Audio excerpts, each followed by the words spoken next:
மனிதனாக பிறந்தவன் மிகவும் கேவலப்படக்கூடிய அளவுக்கு நம் நாட்டிலே நடந்திருக்கிற தீவிரவாத செயல் வேதனையின் உச்சத்திலே இருக்கிறேன்.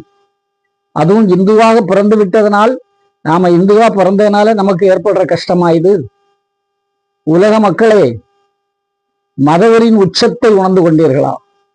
என் பாரத தேசத்து உறவுகளே, பாரத நாட்டில் இருக்கிற நல்லவங்களே, நல்லா யோசிச்சு பாருங்க. மதவரின் உச்சம் எவ்வளவு கீழ்த்தரமான செயலை செய்கிறது. அன்புதான் உலகத்தின் முக்கியம். அன்பு பாராட்டம். அன்பில்தான் கடவுள். காட் இஸ் லவ்னு சொல்றாங்க. அன்பே இறைவன் என்கிறார். ஆனால் தீவிரவாதம் என்ற முறையிலே தீவிரவாத செயலை எடுத்து வைத்துக் கொண்டு மிகவும் கீழ்த்தரமான ஒரு செயலை தீவிரவாதிகள் என்ற பெயரிலே இன்னைக்கு நாட்டில் அரங்கேற்றப்பட்டு இருக்கிறது. அதிலும் குறிப்பாக 25 ஆண்கள், இன்னும் 3 பேர்கள் காயப்பட்டு கிடக்கிறார்கள். ஒருவர் உயிருக்கு போராடி கொண்டிருக்கிறார். இந்த இழிவான செயலை மக்கள் புரியணும். தமிழக மக்கள் நீங்க புரியணும். யோசிச்சு பாருங்க. மதவெறி உச்சம். நீ இந்துவா இஸ்லாமியனா அப்படின்னு கேட்டிருக்கிறான்.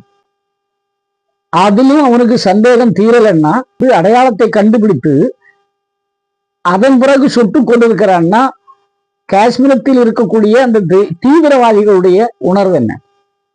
தீவிரவாதம்னா காஷ்மீர் என்ன?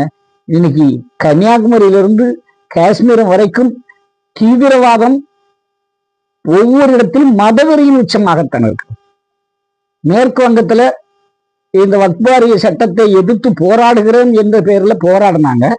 ஆனா போராடினவங்க என்ன பண்ணாங்க?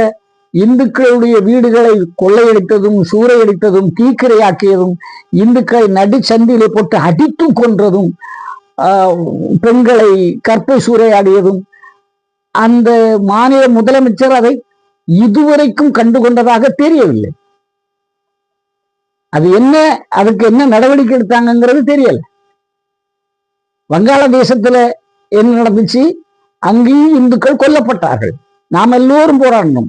தமிழகத்தின் கன்னியாகுமரி மாவட்டத்திலிருந்து வரைக்கும் இந்துக்களை காப்பாத்துங்க, இந்துக்களை காப்பாத்துங்கன்னு போராடணும். உலக நாடுகள் எல்லாம் வேடிக்கை பார்த்து கொண்டு இருக்கிறது. இனி மேற்கு வங்காளத்துல நடந்த சம்பவம் உங்க எல்லாருக்குமே தெரியும். இதுவரைக்கும் எந்த முயற்சியும் இல்லை. கடைசியில இராணுவம் போய் நின்று அந்த இராணுவம் இந்து மக்களுடைய இடத்தை பார்க்கும்போது தீக்கிரையாக்கப்பட்டு இருந்த இடம் தெரியாம போகிற அளவுக்கு மதவெறியின் உச்சம். மதமா சோறு போடுறதா நாய்களா? மதத்தின் பெயரால் வன்முறையா? அங்கே தீவிரவாதம் நடக்கின்ற பொழுது இஸ்லாமிய சகோதரர்கள் காப்பாற்றவும் ஓடி வந்திருக்கிறார்கள். ஆகவே நாம இஸ்லாமியம் தீவிரவாதம் என்று சொல்வதற்கல்ல.